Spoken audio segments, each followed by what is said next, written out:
In DC, for DC. DC Radio, 96.3 HD4 and DCRadio.gov. And welcome to Co-Play Media! Woo! You know what? You're right. We should do it like this every time. Every time, man. Every time, every day.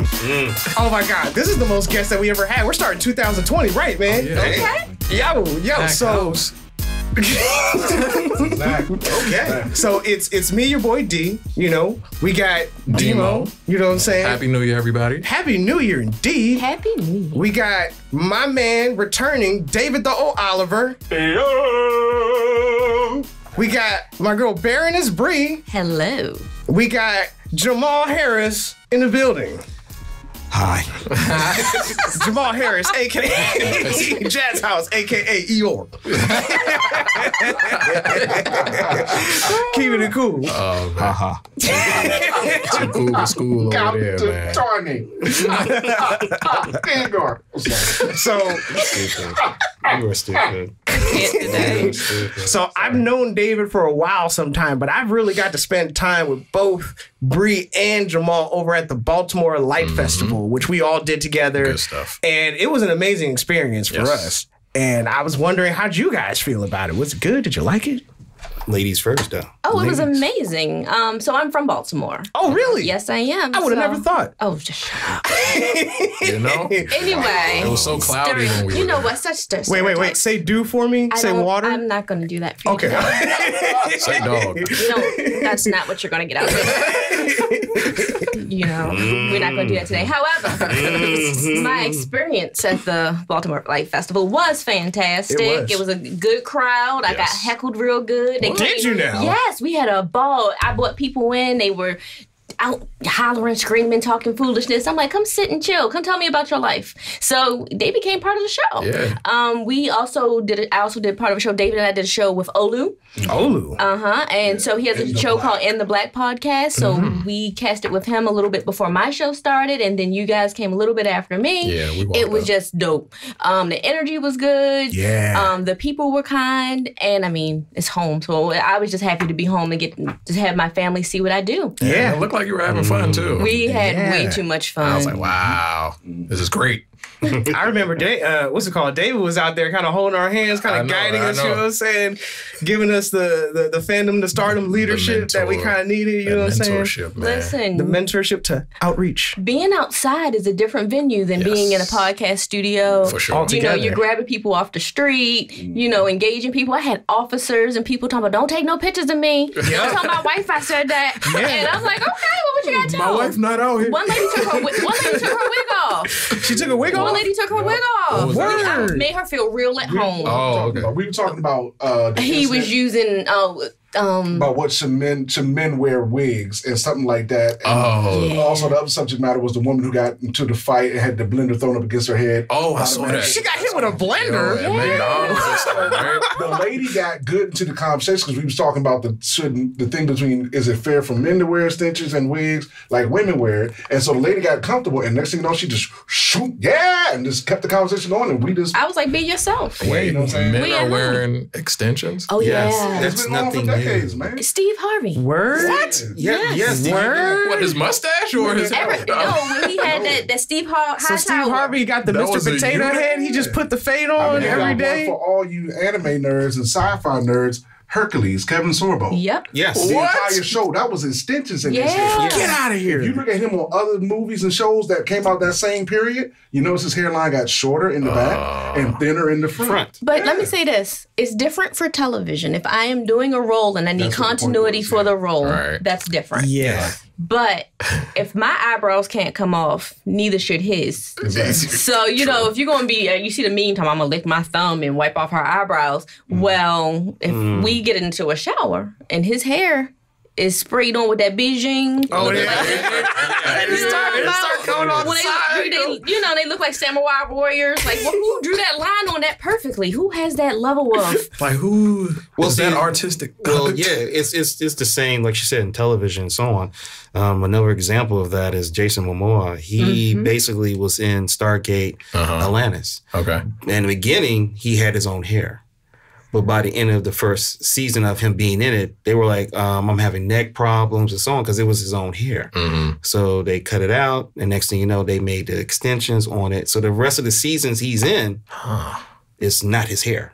I would have never known the wiser. I would have never been the wiser. That's crazy. I mean, I guess that's the beauty of it, too. So that was Olu's set. And then we did Bree's set. And then we had the people come in about that because she had a friend talking about home purchasing. Yeah, so for nice. Baltimore Book Festival, for people who don't know, we did 2 events. So it was 2 nights, and it was cold. It was cold. Oh, it was cold. I was bundled up. I had a hoodie. Hey, we had heaters. And you know what? Yeah, I saw that. Y'all were prepared. I was not.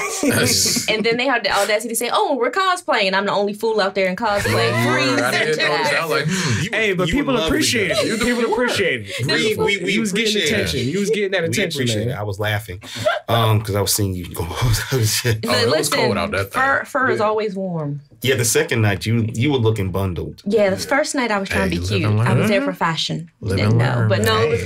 Fashionable. That's what's up, man. More power to you. But did you enjoy? What experience did you get out of it? I loved it. Like it was a new experience for me because usually, it's like us and y'all, we talk together. It's different being like, hey, you, come over here. Yeah. You know what I'm saying? Let's Trying talk to about pull people anime. in, yeah. But I remember by the second day, we were having that conversation, that deep conversation with the 3 astrophysicists. Oh. And it was like, oh, they were ready for y'all. They were ready for us. They Like, sat through me. they were waiting like, we got something for it. And they were each from somewhere. Like, one was like Russian, one was Middle East. They went and got food. Yeah, came back. They settled in. Yeah, they were ready for us. But I don't think your audience understood fully what was happening for you guys, as well as Bree, Jamal, and everyone else who came, because Eric Suggs Jr., who works with Bopa, who was putting it together. Yeah, shout out Eric, man. He was connected to Corey Morgan, who's a part of our leadership program. Okay. He's just Falcon or Captain America combination with Mr. Fantastic. Mr. Terrific. Mr. Terrific. And his thing is Corey Morgan's face painting. So he's been out there for years with Eric. So did our other colleague, Enrique, who sells the comics and everything else.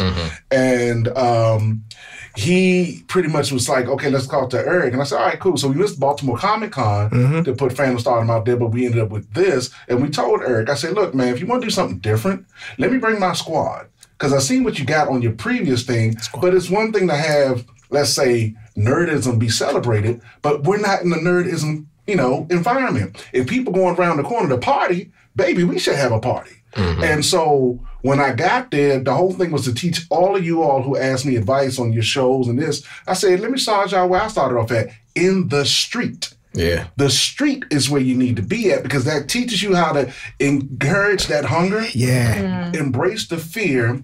And when I tell people stop somebody, if you don't know what that means, then you ain't the right person for me. Exactly. So all of you, to my surprise, stepped up. But what y'all didn't see, because y'all couldn't make it back Saturday night, Jamal and the rest of the Phantom Stardom leadership, we ended up supposed to only do 2 hours. We ended up doing 6. Oh, that's a work day. That's a marathon.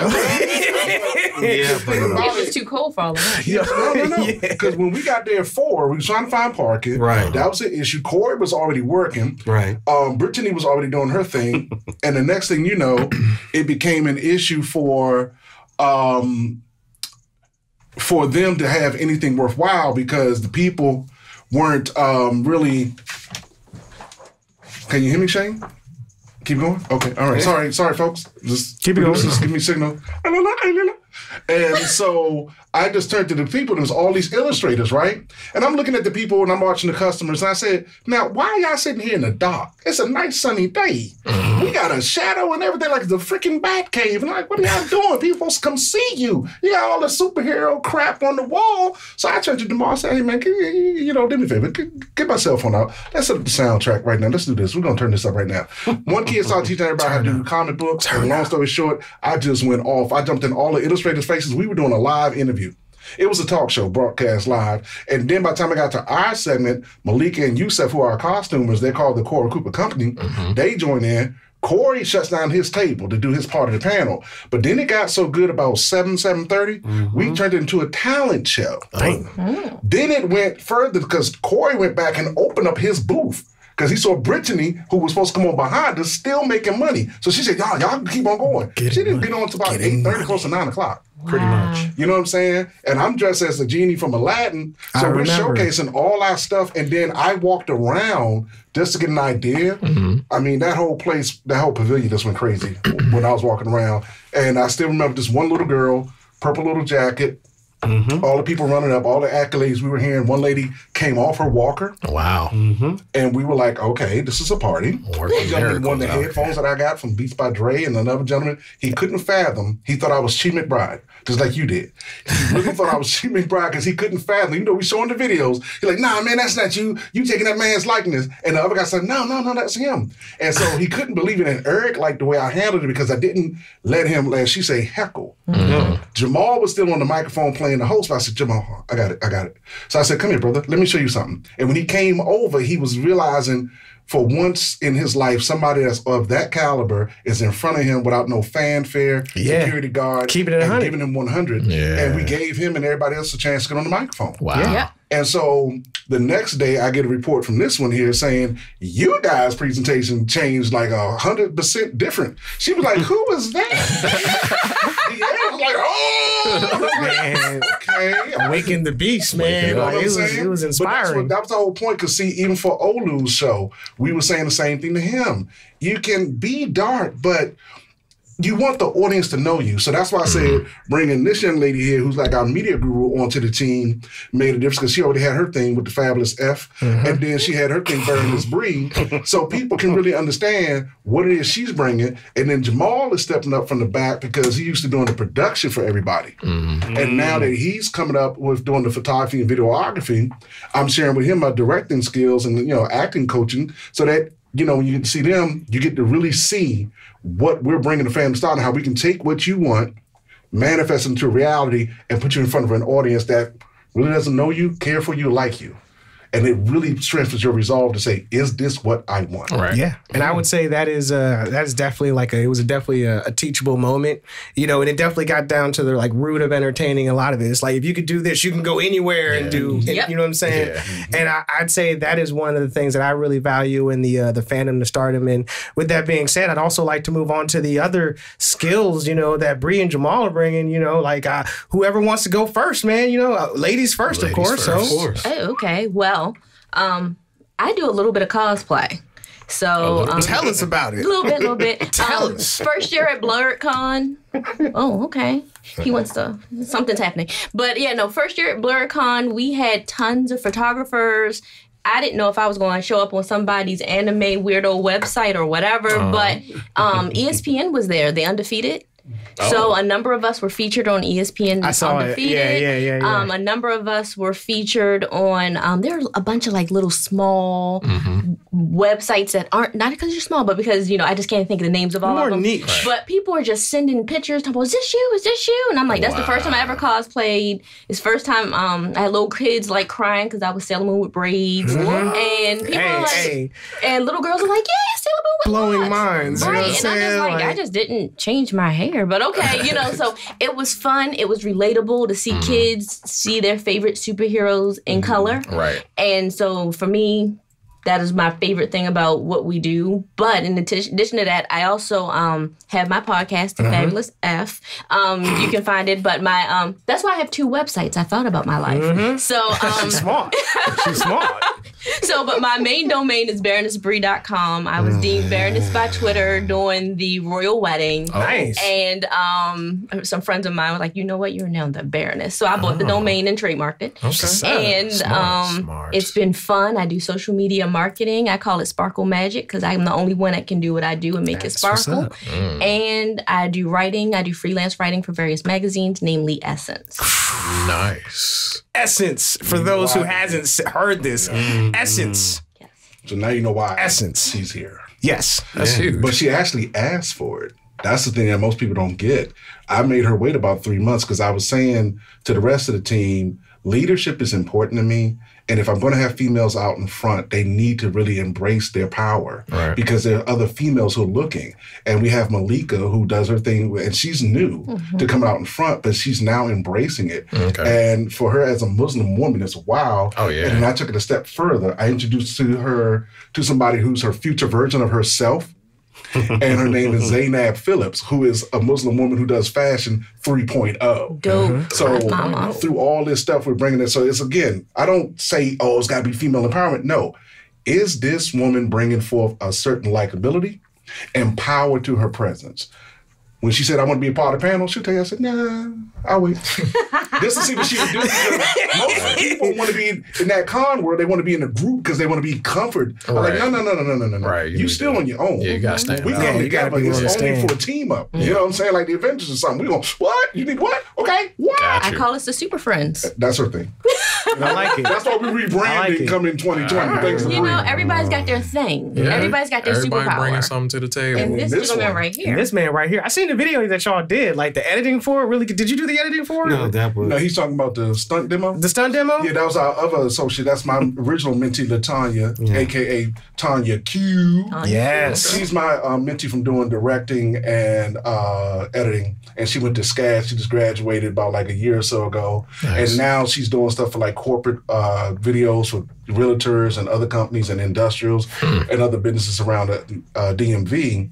And so whenever we need to come together, she'll call me and she had a concept and I'll do it. Or I'll call her and I had a concept. So I needed this because I, long story short, work with the stunt coordinator that works with Spike Lee in a movie that's getting ready to come out. And then another one had rejected me because I didn't have a qualified thing. And so now it's gotten to the point where, okay, we did that. And then Jamal has a history of teaching as also being a practitioner of martial arts. So you do martial arts too? Oh, yeah. Oh, yeah. I'm a little bit. No, this man be selling himself short. Go back to talking about it. You do a better job. A name that only true martial artists say, and I'm not going to let him do his spill on the man because it's his connection. But everybody in that clip literally are competitive martial artists who are crossing over into acting. So my competitiveness for acting matched theirs for fighting. And that's why it looks so good. So even when we had mistakes, she was able to cut that precise. And he calls himself now, he thinks he's Samuel Jackson, Mr. One Take. Oh, yeah, he was one taking it, wasn't you?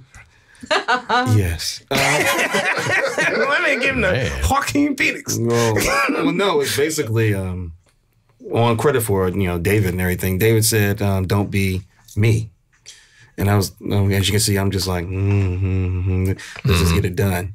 And everything is like, don't be me, because when it comes down to it, I was just like, okay, okay, I'm done. I got angry. I wouldn't be like, yo, man. I was like, no, I'm not that way.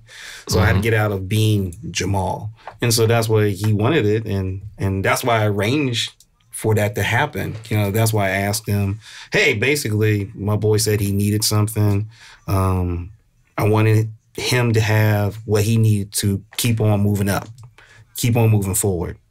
And that's the biggest thing about, even knowing David and everything, because I've known him for years, and to reconnect and see that they've gone to different levels and so on. I was just like, hey, if you need it, I'll do it. I've always been in the background.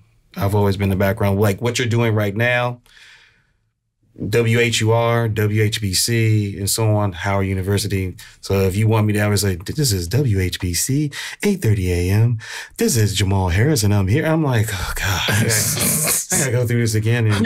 And then it's the nighttime, yo, this is WHBC, 8:30 a.m. That's right, your boy DJ Quest is here. We're going to hit you with the dopest hits there are in hip-hop. Guess what?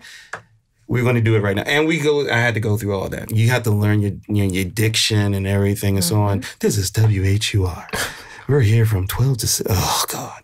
So. Gotta get that butter. Right. You gotta work on the butter. You gotta churn that a little bit.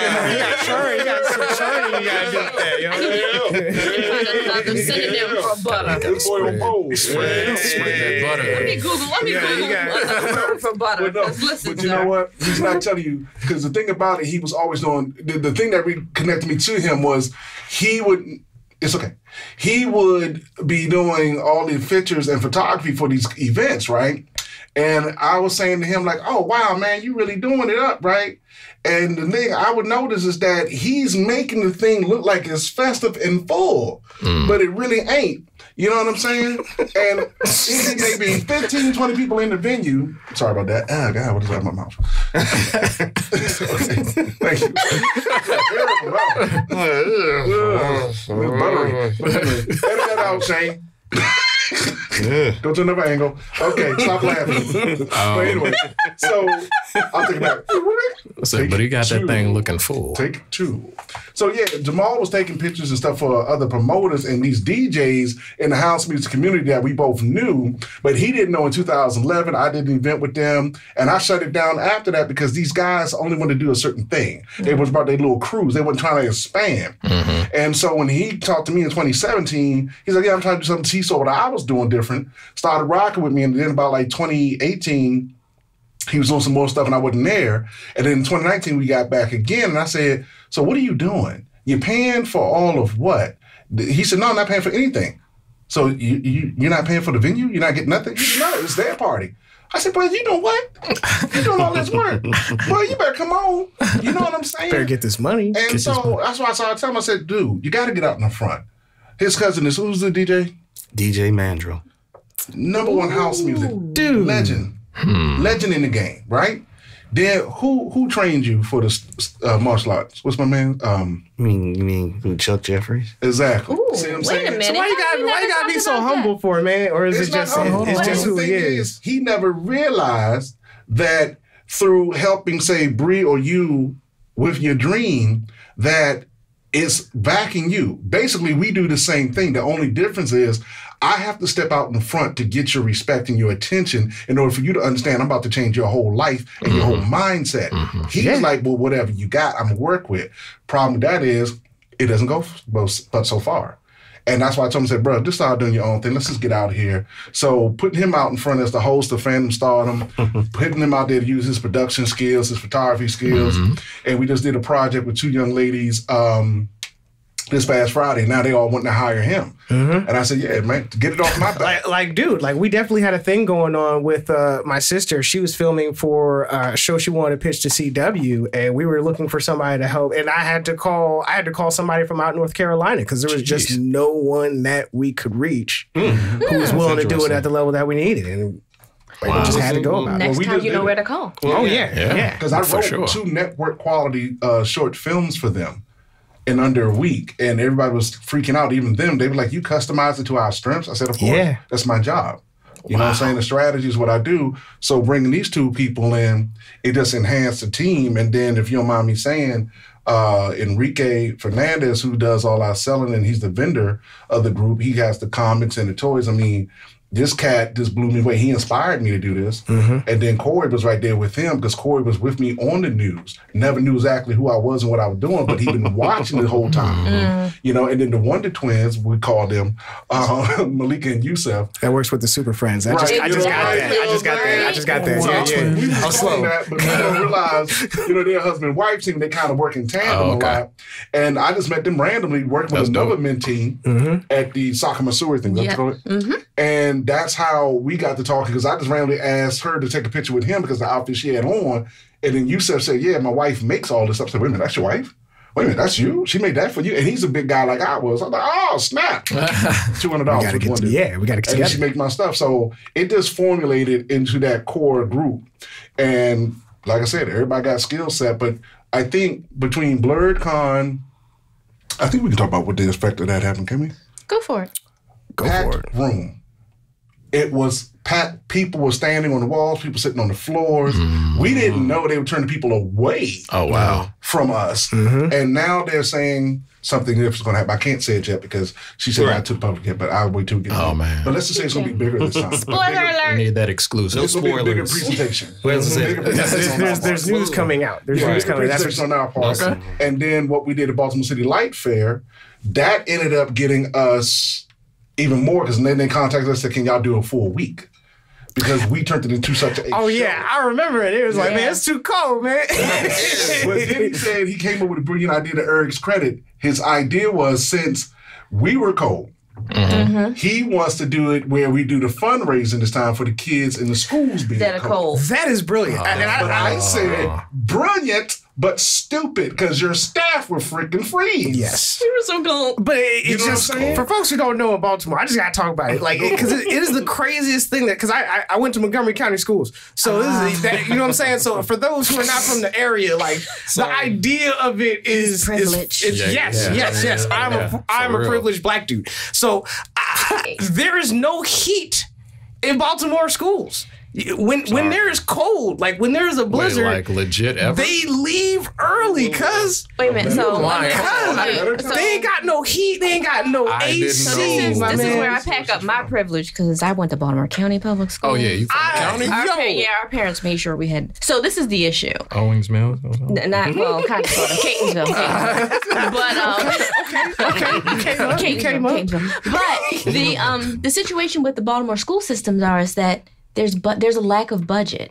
So these buildings are so old. And you have buildings that were built, some of them in the early 1900s. And it's going to cost more to repair them than it would be to rebuild them. Wow. Yes. And so then, I mean, if you've ever been in the Enoch Pratt Library, it's a beautiful library, one of the most historic libraries. They can't afford to fix everything in it because it's all that old school 1800s plumbing, piping. A lot of the properties there still have copper wires, still have lead pipes. So I mean, we are literally lead poisoning. All that good stuff. But in the inner city, it's real because no one cares about our kids. No. So these programs like BOPA are bringing attention to the kids that have the lack because the politicians don't care. And Baltimore is one of the most corrupt. Because they're getting a lot of money. They're getting. We were there last weekend, and I was looking at that dude campaigning on that building, and I was like.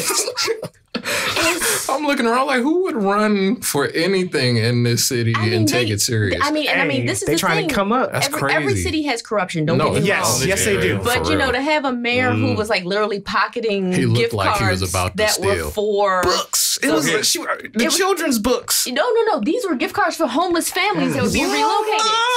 She was handing them out like Best Buy gift cards. Oh, just slinging them out there because she got it like that? So, I mean, the thing is that there's a lot of things going on where we don't have the checks and balances because we feel like, oh, they look like me. We good. Yeah. And so I love my people. I want us to do well. I want my city to succeed, but we have got to be accountable. Yeah. There's a systemic issue that's more than just. Somebody told me, like, if you're anywhere where there's no cobblestone. I was driving around. You said that. It was like as soon as there was no cobblestone, I was like, yo, cuz, this is crazy out here, man. It was like, I'm going to park at this motel. So they were like, nah. No. So you have to remember, in Baltimore, the historic areas with the cobblestone were taken from black people. Right. But you could tell. People owned really? You could tell. But that's just like with Georgetown. Georgetown was owned by black people. Yeah. They took the cobblestone from us and made it $1 million. It's nice. So remember that we are rebuilding from the things that were taken from us through illegal property, acquisitions and all that type of stuff. So, and I truly feel as if like one of the things that we as a community do, and it was one of the greatest ideas, even though it was stupid because they are going to freeze. We're gonna talk to Eric. There's got to be a better idea. But Talk to who? Eric about the event for because there's got to be a better idea than us just freezing outside. But we came up with one. We're talking, but the thing about it was because everybody was saying about the cold, he was jokingly relating it to the situation. These kids, it made sense to us. So it was this perfect timing to say, okay, still, let's work on the presentation to get everybody heated. That's crazy. Okay? It's impossible. And then that allows everyone to stay functional. And then when people come to the tent, one of the reasons why people came and sat when you guys started your set was because the way I positioned the seats was your heater was blowing past your feet into the front of the audience. Right. He trickery. You see what I'm saying? So the thing I said to Eric, set the seats up so that way they can sit down. I remember that part. I remember because you were like, yo, put it right here. Right here. I was like, okay. Yeah, because sometimes you got to do stuff on the fly that sets stuff up. So in this case, that we got a year out, in each of the presentation, we're going to sit down in about like 3 weeks, the full team, and get everything together for the stuff that we got coming up. Because one of the things people are asking for is my time to design their shows. And right now I have to design the entire parade for the Funk Parade, as well as the main stage for the Funk Parade. And one of the ideas I came up with was to hit the Make-A-Wish Foundation, based on his conversation about that with the kids in Baltimore. They said the theme was from a conversation with Prince called The Magic of Music. Magic of Music. So I said because me and the always go hand in hand. So I said the Magic of Music. And since I already had the Aladdin costume, the organizer was like, oh my God. And I said, yeah, so here's a bonus. Go to Make-A-Wish, get a kid who wants to be a Grand Marshal in the parade. They walk with me, and every news appearance that I go on or media outlet I go on, they come with. That's your national exposure. You see what I'm saying? So this is the type of stuff that I'm saying to people here that locally, like Eric, like the musicianship, that they can do to get on national recognition. Yeah. Because the mission is greater than our faces, you know what I'm saying? Yeah. And that's more important. Right. I think it's beautiful whenever we're able to leverage our interests and loves and hobbies into something that's positive for our community. Like, I think that's an amazing idea. And as far as the experience itself, how does it help either any of you guys with the Black nerd experience? Does it help? Is there like a form of acceptance? I've always considered myself a nerd, you know what I'm saying? My thing is just that was my clique. Yeah, you know what I'm saying? That's my clique, you know what I'm saying? Like, you gonna feel me. But how did it help with you guys' experience? Like, how did it? I've always been Wu-Tang and Dragon Ball Z my whole life. I love it. I love it. So that's a clip moment right there, man. I tell you what. Yeah. Ooh, how about you? You know what I'm saying? I hit my heart. What about you, man?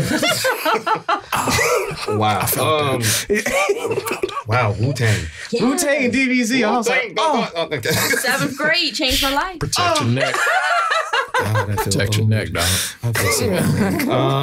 No, I mean, for me, it's I'm the boy out of 2 girls, 3 children. I'm the last born, and so when it came for me learning anything, I was by myself. My sisters are out there going, "Hey, we going to see Prince." Being annoying. Right. I'm just the little guy, so my favorite was PBS. So so I just clicked on PBS. So, being a Black nerd or whatever, I didn't consider it being a nerd. It was called what was available on television. It was what I had access to. You know what I'm saying? So that's what I had, and that meant for me growing up watching,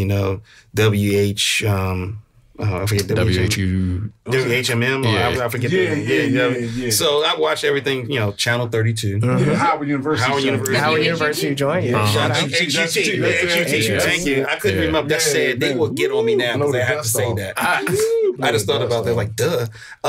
So watching, just going from them and everything. So I would watch Garth Fagan, Alvin Ailey,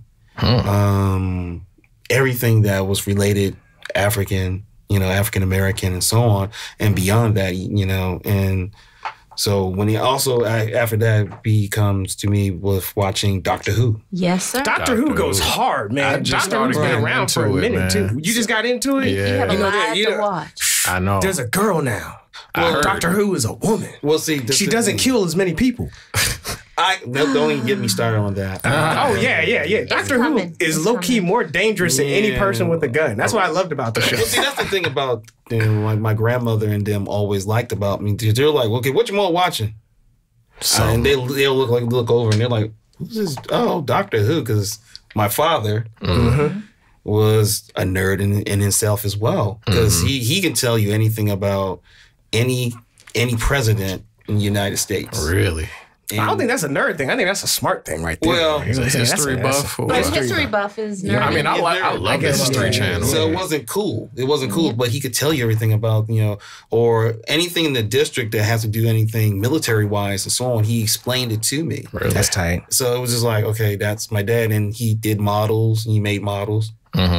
I made models. I did that for a while. So you guys made models? Yeah, man. You gotta remember, in that era that he's talking about, that was considered a nerdism. That was a nerd thing. You had to go to the special little hobby shop. Right, go paint it. Get the you had to get the paint. Special paint. I just order everything off Amazon. It's modular, you know what I'm saying? It's like Legos. You know what I'm saying? Like, no, back in the day, you had to go to the hobby shop and order it, and then it came back in 2 weeks. From the catalog.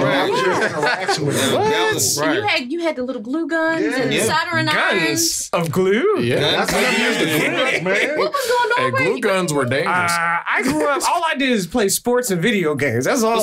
That's a big thing right there. Yeah. Because for us, I can tell you right now, again, being the only boy, I really, like I said, what what David know, I was always alone per se. My father showed me also comic books. Oh yeah, the comics. The comics is real, man. And so when it comes to what you're talking about, y'all can go, hey, Amazon, clickety click, I got it. Basically, I didn't have that. We basically had to go out, work, do a little this and that and everything. Oh, I got $5. What you doing? I'm running down to the comic book shop or to back in the day 7-Elevens.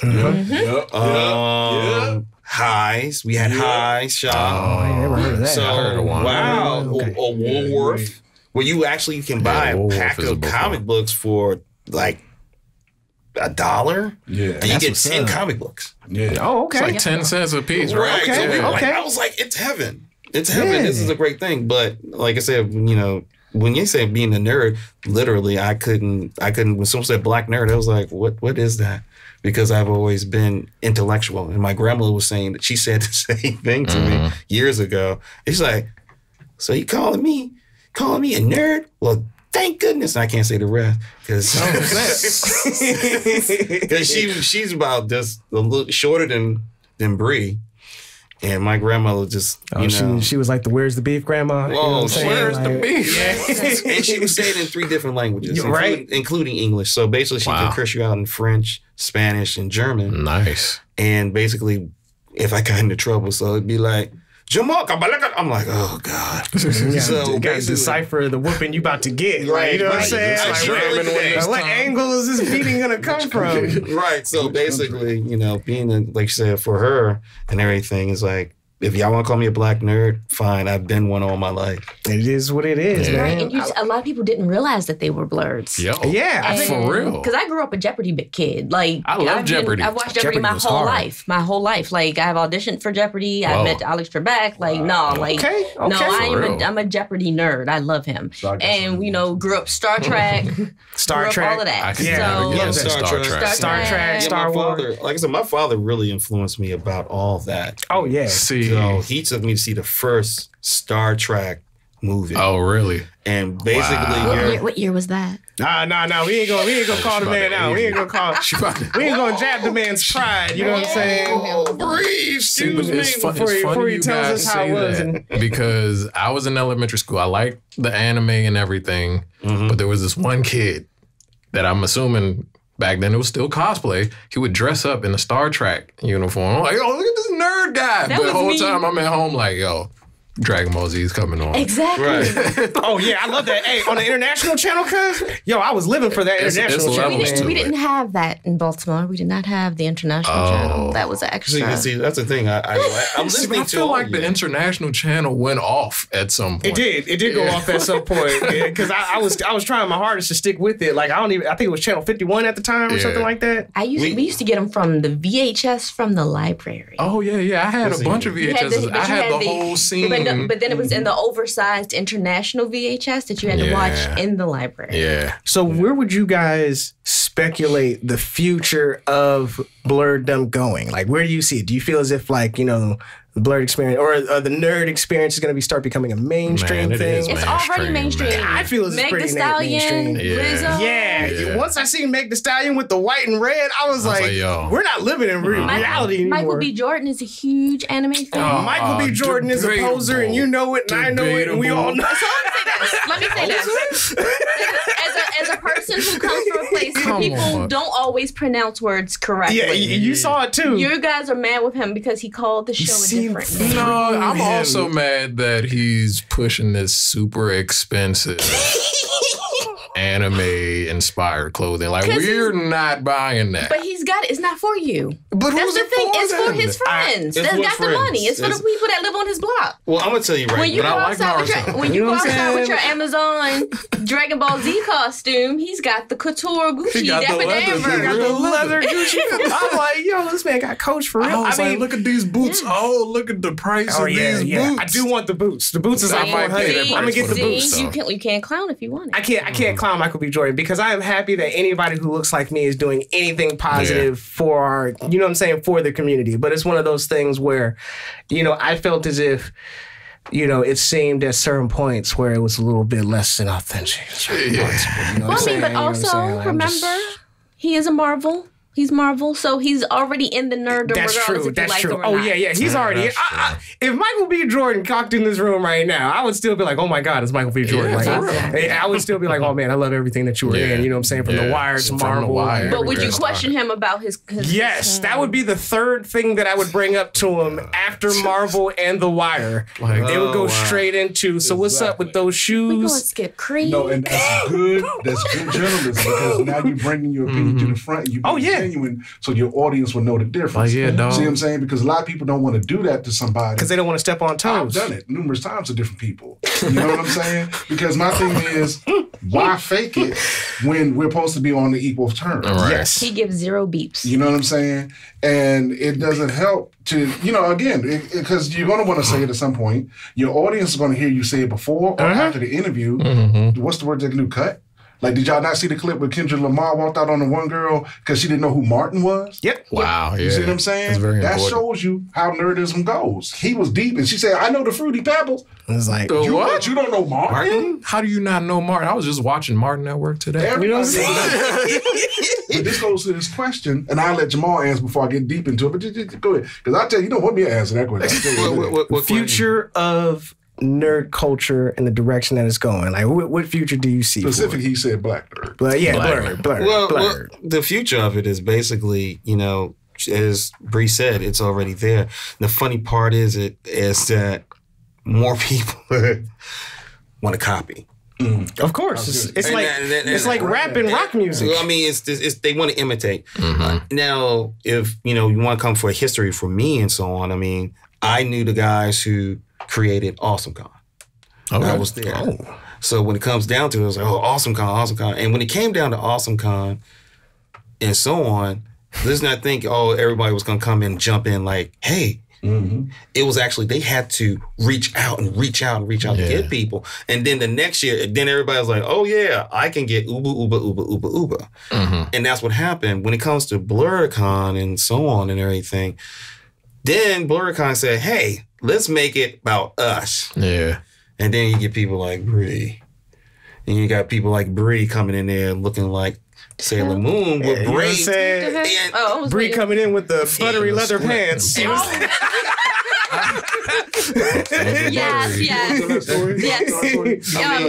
We can tell. We running low on time. We share for the bonus section. Well, I'm gonna say for that right there.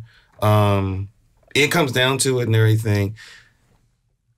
From AwesomeCon, because I was just a photographer, and I took images only of, unless it was something connected to a person of color. And the reason which is easy to do, yeah. In BlurCon? No, AwesomeCon is difficult. AwesomeCon was so different, but I found out when it came down to it, she's a superstar. And the reason why she's a superstar is because she said, hey, I love this image. And she was like, I want to present it as me. And sure enough, from 2016 all the way up, I missed 2015 and up, I missed 2017 because of surgery. More and more persons of color came in there. Wow. And with it, I swear they were superstars. And one couple, and they're tall. I forget his name. They're tall. Oh, you talking about Harry? And yes. Oh, yeah. They came in and dressed as not Ma and Pa Superman. I'm saying, but it was Jor-El and I forget her name. Yeah. And so they were the mother and father of Superman, and they could walk at least 10 feet. Oh my God! Can I go? And they had a little entourage That's dope. Following them. So when it comes down it comes down to it, now people are imitating that. Because they're like, wow, can we do it? Like, can we do something with, and I'm not having this, can we have a GayCon? Or it's like, no. It's not needed for that. Right. Because BlurCon said, and I swear to it, said, hey, Everybody. Yeah. It's very inclusive. And I think you bring two big in the game. I didn't even realize who they were until we started talking. Two trans females. Yes. Man going to woman. I don't know. Yes. Something like that. Yes. Right. Transition. There we go. Yeah. They were talking to me because they overheard the conversation I had with other people, and then they found out what I did for the trans male that came into our panel. Everybody went crazy. you know? And so when they were saying like for real, and then the one girl sort of, I know DJ Spinner. See, that's why I tell them, I'm an alien visiting. I'm not even a part of the culture. When people see me, they say, you cosplay? No, I'm not. I'm just Dave in a costume. Well, I don't know jack about the character. I'm just being loud and outrageous. I think Jamal touches on a great point, is that there's going to be like a different level of celebrity that's going to be based off of celebrities. You know what I'm saying? Yes. I think that was the point that you were making in. There's going to be folks like Bree coming in who are going to be rocking, I guess, the Catwoman suit or something. You're going to be like the Catwoman. You know what I'm saying? Like celebrity. I was Black Widow. Black Widow. I'm sorry, correction. Black Widow. Right. So she's going to be coming in with the Black Widow. And then instead of a regular NerdCom, there's going to be like a whole black set, Marvel set of cosplayers. So I want to say this. We put our own flavor into these costumes. You got to. We put our flavor into these costumes. You will see things mashed up, sprinkled, hooked up, cut up, jazzed up, and you be like, this is all right. I didn't even know that you could do this with that kind of costume. And I can't tell you, because I started going to cons because my kids, we were going through a divorce. My oldest kid wasn't really feeling like anything, but he spoke anime. No, but he spoke anime. He spoke cosplay. So we started doing this, and this was like our therapy. So we started going to cons. That's beautiful. And then it's like, you know what? I'm going to dress up. I'm paying all this money for y'all to dress up. I'm dressing up. So then I'm dressing up, and they like, so the first year I was Sailor Moon. That's the first year I ever cosplayed. Oh, so your first one was Sailor Moon. Sailor Moon. And so then I'm getting all this love, and I'm like, I want more costumes. It becomes like a drug, but it's not. It's a drug because you're enjoying and communicating with your people. Yep. On a level where we can't communicate normally. Folks just being like, well, not even about the recognition. It's about talking to introverts that wouldn't talk to me as my regular self. It's about talking to kids with autism that don't communicate, but I'm now her favorite character. Oh yeah. You know, talking to sick kids that normally don't get out. We are doing cool stuff as cosplayers. So, you know, using your platform for good. It's a lot of cosplayers out here just like, I'm going to be on the OnlyFans and put my booty out there. That's how we pay for these costumes. I understand. I'm not judging you. Yeah, but I appreciate it too. There's a way, you know, but also, can we get out there? There are the LGBTQ. He's laughing at me. But the LGBTQ community is out there. They're raising money. There's a group of cosplayers, the Old Dirt Road, who does Prince of All Saiyans. I think you guys met them. They do work and raise money for the lemonade stand in Philly. Like these guys are raising money for using their visibility for good. We have to do that more as a cosplayer. I completely agree. And my professor from Howard University. Walt. Yeah. Yeah, my man Walt. Oh. Professor Walter Oliver. You will never not know he's that, but he's... Go ahead, because when you see Walt is Walt. And Spider-Man, you ain't saying nothing. Spider-Man. Nothing. Black Panther. Exactly. And this man taught me at Howard University. He is so dope. And he when he first saw me at Austin, he's like, Harris. I was like, what? Yes, sir. Did you do that assignment? It's like it was like a flashback here in his voice. And I was like, Professor Oliver? And then he's just like, oh my goodness. And it was such a cheery thing to see him embracing. And it showed the people, it's like, listen, it doesn't matter. And he does a lot of charity work. Which is awesome. But when people don't understand, but the thing is, we have to understand that, like she said, you know, I'm a person with disability. And so on. And when I saw children coming up there and they're like, what are you? And he was like, I'm Thor. And he was in a wheelchair. And he's black. But he was Thor. In a wheelchair. And it didn't matter. And guess what? It was a trail of them. Wow. And it didn't matter. And that's one thing I say, Awesome Con, BlurredCon, any con that allows them to dress up, that's like holiday, because it allows them to get out of character of what their everyday life is like. Listen, I am whatever. Right. I'm Sailor Moon. And people are like, wow, like, I didn't know she can look so sexy and everything. And then you look over here and you're looking at Hela from Thor and they're like, oh my God, I didn't know she could look so luxurious and tall and everything and not look as pale. But anyway, we ain't gonna go there. real quick, with the time that we have right now, because we got to go through this real quick anime impact part right here. Real quick, how much time do we have, Shane? All right, not that much. So with the time that we have, we are going to do... Spitfire. You know what I'm saying? We're going to spitfire this. Hit it. What was the anime of... We're going to make this shorter. Anime of the year for y'all. Black Black Ghoul. Tokyo Ghoul. Tokyo Ghoul. Tokyo Ghoul? Yes. Oh, Tokyo Ghoul. I just found out about it. My son has had me. Apparently, I paid for Verve. Hey, welcome to the Verve Club. You are not alone. So yeah, I'm learning about all kinds of crazy stuff. Oh, yes. My Demon man. Slayer is number one. You took mine, but I agree with you, man. I can't, you know what I'm saying? I agree with you. Demon Slayer is just the best anime. It's just the best one. It's just the best. The art is just dope. I love it. My man. Fire Force. Fire Force. I love it. Fire Force was awesome. The fight scene that was in the end, the whole little brother, big brother thing, I loved it, man. And the thing about it, they took it back to the 90s style Yes. of shooting. Yes. Oh, okay. Excuse you were wrong, my brother. You were wrong, my brother. What about you, Jamal? What you got? Well, I have a couple because it's one on. You got to be one. It's got to be one and only.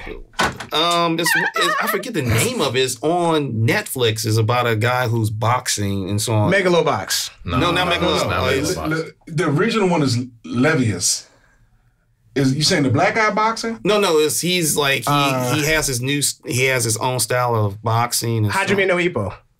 No, wait a minute. Hold on. Keep talking. And he has his own style, and basically he's going in there and you're not talking about Tokyo. Like he's the boxer for a company. Oh, you're talking about Kenshin. Kenshin. Yeah, the new job. Mixed martial arts. Yeah. Knockoff Tabaki. Sabaki knockoff. I'm with you. I'm with you now. I'm sorry to say, I like it though. And Baki as well, but Baki went hard. Yeah. Baki, and I say Baki, and I say quick. Baki literally inspired me even more into my Muay Thai phase, and me to get like, listen, I need to go overseas. I need to do this and everything. And wait a minute, hold on. Thanks to that, Baki was the influence over what you saw in the stunt demo that we did. That's why there was no room for hesitation. That's why we actually hit each other and you saw me headbutt that kid at top speed. Because like I told him, all that pontificating and all this, bruh, if you do that, I'm going to smack you through the door. And what did I do? Slammed his head through the wall. Hey, you got to stay in the box. You got to stay in the box, man. Look, I'm coming full speed. All right. Yo, next. Anime spirit animal, go. I don't have that one. Mine is a hyena. Hence my email says Hyena. That was my fighting name when I was starting off in martial arts. What? I would smile whenever I whooped audience's face, my opponent's face. So the audience thought I was laughing the whole time. Goodness. Dang. All right. Your spirit animal. Just think. Or anime character that's your spirit. Like who's your... Yeah, your spirit. So as a mother, I am Chi-Chi. Just keep saying all the right stuff, Bree. That's not cool. No, as a mom. With it with Bree. I'm annoying Chi-Chi. Really? Making them go hard.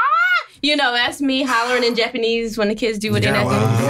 Yeah, so. Didn't do the homework, but Mom, I want to learn how to fight so I can reach my full. But don't forget, Chi-Chi had hands. Chi-Chi had hands. She did come Chi-Chi up had fight. mad hands. She did. Okay, You're so right. don't forget it. You're Don't ever sleep on Chi-Chi. She was a bad one, man. Chi-Chi was a bad one, man. She was doing it. The only one I didn't like out of the females was Boomer. Yeah, go ahead. Boma. Demo, what about you, man? I got to go with Kakashi, man. That's my guy. Smooth. That's my guy. Cool. He don't care about much, but when it's down to it, hey, I'm gonna get to it. When you put the book down, it's like hands. yeah, I gotta throw hands right now. Last chapter. Let's do it. Jamal, what about you, man? I can only say mine's just related across everything. Is basically just the crow. Basically, actually. And I found out later in my life that basically when I was born outside the actual, they was like it was raining and it was a crow out there. Oh. And I was like, well, thanks. It seems like a scene. My teammates are This is spiritual, like powerful This fool beings. think he is Brandon. This like Lee. a scene from like Cowboy Bebop or something. Like at the end. We're gonna, Hey, I was told that. if we going next time I'm y'all with see him, I'm gonna do his makeup. He gonna be the crow for the next con. Hey, I was just thinking about that. I'm gonna put a rain filter on you on Instagram. Get some black electrical You tape. can say can't rain all the time. Oh, Can't rain all the Because time. I only seen a couple guys ever do it. Dog, trust me, no black brothers do it. I only saw Latino guys and white guys. Oh, That's only true. white and Latino guys can pull it off, man. No, No, put a wig on him. I got We gonna wigs. put it- we got wigs. I You got get a wigs. slim locks. guy that can do the move. Get like a Locks? Jerry curl We wig can on do him, kind locks. of. I give you. Just your straight hair? Trust me. No. You can make it work, man. Yeah. I've seen it at BlurCon. Folks are making stuff work. We can make Okay. anything work. Was there ever an anime specifically that educated you on a topic, a skill, an anything of real life, an actual something, be it martial arts, be it an actual skill, or just improve something that you guys already do? You know what's funny is I didn't talk about none of mine this whole time. I'm gonna go with the one that I got is 5 minutes. we got 5 minutes. Cells at Work. It's I've on seen Netflix right now. It is the cutest thing. If you want to teach somebody something, Cells at Work was like the greatest way of breaking down how the human body works. So they, you know what I'm saying? So they had a little cute girl and she was the red blood cells and she's carrying around packages and sandwiches because that's what red blood cells do. You know what I'm saying? And there's like a white blood cell that's going around like killing stuff. You know what I'm saying? Because that's what white blood cells do. And they go through like a real cute way of explaining things from an abrasion up to cancer, you know, and I think it's a really good way for folks to understand it's a simple things. way of doing it, but I don't know. I try to watch it straight through. I get to like half. Is it a dub or is it an American? It's dub. There is a dub. Yes, Okay. It is dub. Well, that is good. It actually it does help, and I approve of it. I definitely approve. Interesting. There was also another one that I would give, and that is Hajime no Ippo, which I'm a huge fan of. I started watching it as a kid, and it starts out as a middle schooler, high schooler, who learns how to box. Oh, I know. I have to look at And he uses Mike Tyson's boxing style, the peekaboo boxing style, and then it goes into the other various boxing styles and how they train and how they work and how a champion, you know, defends their title and all that kind of stuff. Who's ready? I mean, mine's pretty much was like Chinese Gods. Came out in 1978. I see, man. It helped me to learn more about Chinese folklore to understand what I was looking at when I watched these kung fu films, and it had Bruce Lee as a god. That was a combination from all the greater spirits, and he was the modern day version. So in this, Bruce Lee had 4 arms, a third eye, and was 6 arms. It was 6, right? 6 arms. And his technique that he would do in all the films, where you can see the actual Jeet Kune Do developing, which was an extension of Wing Chun. So that was what helped me to learn. So that anime was there, and plus it used the sound effects from the Super Friends. You know what I'm saying? Bree, what would you say? So, I am all over the place with anime. So one of my favorites starting out was like Chobits. Chobits, Well, it's not actually, it was a manga. So it's not actually, so I'm a manga girl. I grew up with the books. I like manga. Figuring it all out. So, but I'm trying to think what other one would be. Inuyasha. Inuyasha. Oh, yeah. Bree just keeps saying the right stuff, man. Inuyasha. Like the classics. Yeah, I love it, man. stuff. Teaching you about love. Anyway, Jamal. What? What's the question? What would you say, my man? What would you say? We got 6 minutes. We got 6 minutes. We got like 2 minutes. We got like 2 minutes Time to wrap. for you to tell me what is an anime in which you learned something, a skill or a something that taught you or something. I'm messing with. Currently, it's actually Food Wars. Oh, Food Wars, which is excellent. Yes. Does it teach you how to? Does it teach one how to cook? You actually can go online and it shows you actually how to do it. And I actually made a meal of it. That's gangster. And it was very tasty and It was everything. a crazy Japanese cartoon. Hey, They make so much about every crazy little They thing. slide it in there, man. They slide it in Why do you there. make an episode about how to go play basketball with the girl in the okay. Dude, I was watching Dr. Stone. They had like 14 episodes. You seen it? Good. I watched the entire thing. Now that I learned. The cell phone thing. Took me to a whole nother level. I didn't even understand all the stuff that they were breaking it down in such a way that if I were to go back and watch it, I feel as if I could really make a phone. You know what I'm saying? Because everything he did to make the glass, all that, the electricity, all that was there. Are you 1 minute. 1 minute. 1 minute. Well, I mean, that's Food Wars and there's a couple of things. Food Wars is dope. What? Oh, stop it. With the time. There you go. With the time that we have right now, I want you guys to give your shout outs, man. Going around the corner, starting from my man Jamal. Shout out to you. Thank you for allowing me to be here. Oh, man. That is the nicest thing anybody has ever said in a shout out. Thank you, man. Yeah, man. But talk about your stuff for real. Jazz House, all that stuff. House of Jazz. I'm not that kind of person. House of Jazz. House of Jazz.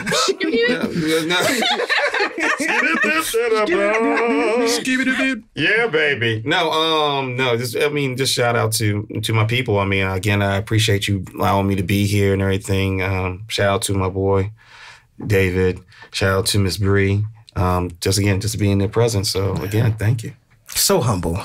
Bree, what you rapping, man? Where you from? Tell us about it. I am just going to point everyone toward mybaronessbree.com. You can visit me. It will link you to the podcast I'm not allowed to say the name of. And it's bi-weekly, and second season just started this week. Nice. Fabulous. And my man, David. All I got to do is the same thing on Twitter, Instagram, and Facebook. David the Oliver. I am a word, so it's THEOH. All together, it's one word. David the O. And, we never talk about ourselves, huh? No, man, because it's not about us. It's not about us, man. But if y'all ever want to check us out here on DC Radio, you can. You can also check us out on our website at ColdplayMedia.com. We're also there on Facebook at Coldplay Media. And Twitter's Coldplay Media. You are now listening to Coldplay Media! I love it. And we're going to drop right there. Take it easy, guys. All right. Thank you. Peace. In DC, for DC. DC Radio, 96.3 HD4 and DCRadio.gov.